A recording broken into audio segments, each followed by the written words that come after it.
En esta ocasión vamos a hablar de la victimización como una actitud redituable.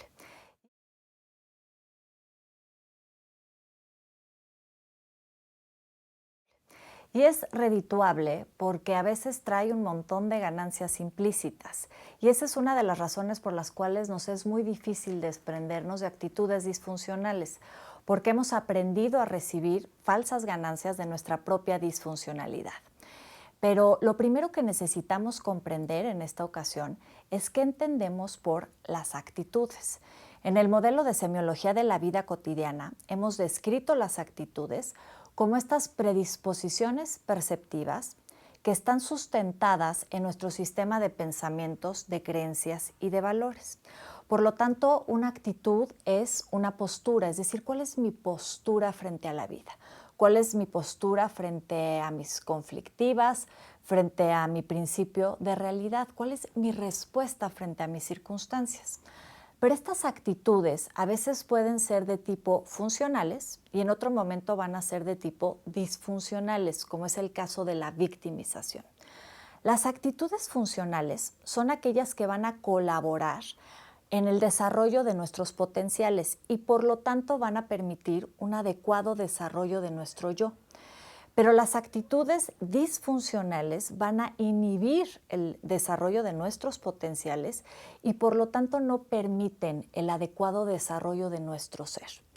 En esta ocasión me voy a referir a tres tipos de actitudes en los cuales los seres humanos solemos caer, solemos actuarlas. Y vamos a ver cómo dentro de estas tres actitudes a veces vamos a encontrar en alguna de ellas que van a ser de tipo funcionales y en otro momento también pueden ser de tipo disfuncionales. Y para ir entendiendo cada una de estas tres actitudes, me voy a referir al caso de Martina, nuestra participante dentro del blog. La primera actitud que necesitamos comprender son estas actitudes de tipo nodales y que van a estar asociadas generalmente a actitudes de tipo disfuncionales. Estas actitudes nodales son estas situaciones que se desarrollaron en el pasado como una conflictiva, incluso en nuestra infancia, y de pronto sentimos que en su momento no tuvimos las herramientas adecuadas para darle una solución y por lo tanto quedan amarradas como un nudo. Queda amarrado nuestro sistema de pensamientos, de creencias y de valores. Y todo esto hace que nuestro autoconcepto, nuestro yo se vea lacerado. Nos sentimos lastimados, digamos, por todo este sistema de pensamientos, creencias y valores. Pero al no tener la capacidad en su momento o en el momento presente para poderlo elaborar y comprender qué fue lo que me ocurrió, sin darnos cuenta, transferimos esas problemáticas al presente y las actuamos en el aquí y en el ahora, en un sentido de quererlo resolver, de quererle dar una salida a las emociones que quedaron encapsuladas en otro momento en nuestro pasado. Vamos entonces a comprender qué fue lo que pasó con Martina. Martina, una mujer que aprendió en la infancia a vivir bajo el yugo de su padre.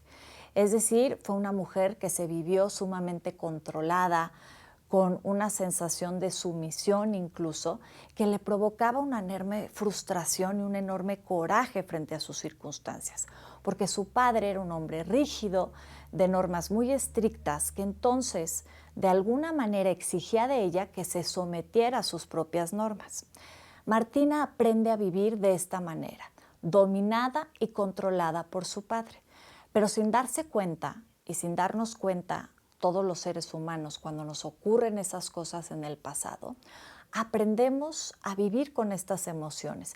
Es decir, es como si nos fuéramos acostumbrando a ellas. Y nos acostumbramos tanto que aunque son emociones disfuncionales, porque no permiten el adecuado desarrollo de nuestro yo e incluso lo laceran, sin darnos cuenta lo tendemos a repetir en nuestro presente, porque son emociones a las cuales pues nos sentimos habituados, es lo que conocemos, en ese mundo crecimos. Martina, sin darse cuenta en el futuro, va de una u otra manera provocando que eso mismo que sintió en el pasado vuelva a ocurrir en su presente. y entonces vivía una relación muy similar con su esposo, del cual ella se quejaba enormemente, incluso se victimizaba, porque se sentía tremendamente controlada por su esposo. Sin embargo, de lo que ella no alcanzaba a darse cuenta es que parecía convenirle ese control. Para Martín era muy fácil victimizarse de sus circunstancias y decir, es que él no me deja ser, no me deja crecer, no me deja ser una mujer independiente y autónoma. Pero ¿qué pasaría si el discurso de su esposo, este discurso de no te atrevas a hacer nada sin mi consentimiento, cambiara y se transformara en un discurso mucho más demócrata, en el que él la tomara en cuenta y le preguntara, Martina, ¿qué quieres hacer de tu vida? Ella se vería confrontada a sus propias inseguridades. No tendría más remedio que responsabilizarse de su libertad y entonces cumplir con sus deseos más profundos. Es decir, en el fondo a Martina le convenía sentirse controlada por su esposo, victimizarse de sus circunstancias, porque de esa manera no tenía que asumir la responsabilidad de su vida y no tenía que asumir o tomar decisiones que le representaran un desgaste emocional.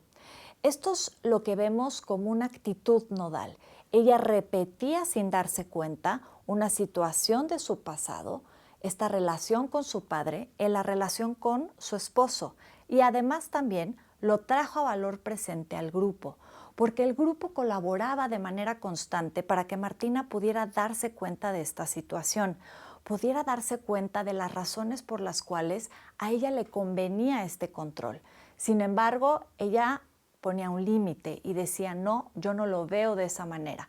Incluso en alguna intervención que fue el punto de quiebre, es que ella pudo darse cuenta que lo que estaba verdaderamente experimentando frente al grupo en ese momento era un estilo de control. Y era lógico, ella trajo a valor presente esta misma emoción. De la misma manera en que se sintió controlada por su papá, era la forma en la que se sentía controlada por su esposo e incluso por el grupo, siendo que el grupo intentaba colaborar en darle a Martina un apoyo, una ayuda, una salida a su propia problemática. Sin embargo, ella transformaba esta relación inmediatamente en un estilo de control, porque era lo conocido para ella. Y por supuesto, le significaba una gran amenaza el tener que renunciar a las ganancias, a las falsas ganancias que había traído para su vida el sentirse de esa manera. Entonces, vamos a ver, estas son, insisto, las emociones que se van a producir a consecuencia de estas actitudes nodales.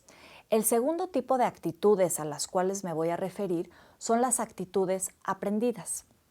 Estas actitudes que adoptamos por imitación a nuestros padres o figuras de amor representativas.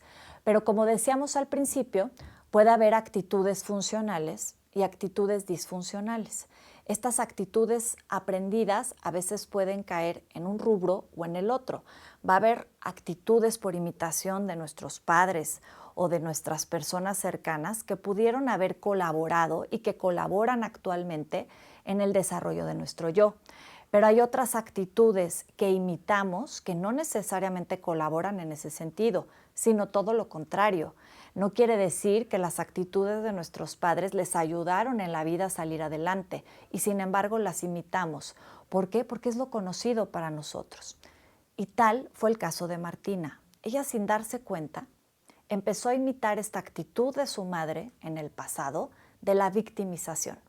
De alguna manera incorporó la idea, este pensamiento, esta creencia y este valor de que la victimización era algo que le podía ayudar a salir adelante de sus circunstancias. Y entonces adopta esta misma actitud. Ella se vivía como la mártir frente a sus circunstancias. Para ella era mucho más fácil decir, no es que yo no quiera cambiar, es que ustedes no me comprenden, o no es que yo no quiera ser independiente, es que tu esposo no me dejas avanzar en la vida. Es decir, construía todas estas ideas, estos pensamientos para poder justificar su conducta, su respuesta frente a sus problemáticas. Esta idea de la victimización, esta actitud de la victimización, Tiene que ver, en algunos casos, con autoconceptos inflados y en otros momentos se va a referir a autoconceptos devaluados. En el caso de personas que viven más hacia este autoconcepto inflado, de pronto, cuando tienen la sensación de que no están siendo atendidos o mirados por las personas que están a su alrededor, lo viven como una tremenda agresión. Incluso pueden experimentar paranoia porque tienen la sensación de que hay una conspiración en su contra. Por el otro lado, cuando encontramos personas con un autoconcepto más de tipo devaluado, van a tender a deprimirse porque no se creen capaces de poder salir adelante frente a sus propias circunstancias. La victimización está muy relacionada a un perfil infantil, es decir, las personas que se victimizan sin necesariamente ser las víctimas, se infantilizan a sí mismos, porque confieren un poder a los demás, les dan superioridad por encima de ellos y eso hace entonces que no puedan de alguna manera responsabilizarse de sus circunstancias, sino que siempre están esperando que haya alguien que resuelva por ellos lo que en ese momento se viven como incapaces de poder enfrentar. Esta victimización muchas veces tiene que ver con esto, con actitudes que vamos aprendiendo en el pasado y en la infancia y que de pronto reproducimos sin darnos cuenta. Pero hay un tercer tipo de actitudes, que son las actitudes a las cuales todos aspiramos, las actitudes autónomas, que tiene que ver con la capacidad de los seres humanos para poder enfrentar nuestros miedos, resolverlos y de esa manera entonces poder actuar de una manera espontánea, sin tantos condicionamientos como en el caso de las actitudes aprendidas, que por supuesto tienen que ver con nuestros condicionamientos, con nuestro imaginario, con lo que fuimos aprendiendo y entonces lo vamos imitando. Pero en las actitudes autónomas nos detenemos a reflexionar sobre quién soy y qué verdaderamente quiero, porque de otra manera corremos el riesgo de dejar de orientarnos hacia nuestro propio deseo, sino que empezamos a actuar los deseos de alguien más. Estas actitudes autónomas siempre van a colaborar en función de nuestro propio yo. Yo quiero invitarte a partir de esta reflexión, de este blog, de la victimización, a que puedas revisar estas actitudes en ti. ¿Cómo puedes de alguna manera definir cuáles son o han sido las posturas que has tenido en tu vida a partir de actitudes nodales, conflictos que no has terminado de resolver en relación a tu pasado? ¿Cuáles son estas actitudes aprendidas que has imitado de tus padres? ¿Y cuáles son finalmente las actitudes autónomas a las que deseas moverte? Ha sido un placer volver a contar con tu presencia en este blog y yo espero verte en nuestra próxima emisión. Muchísimas gracias.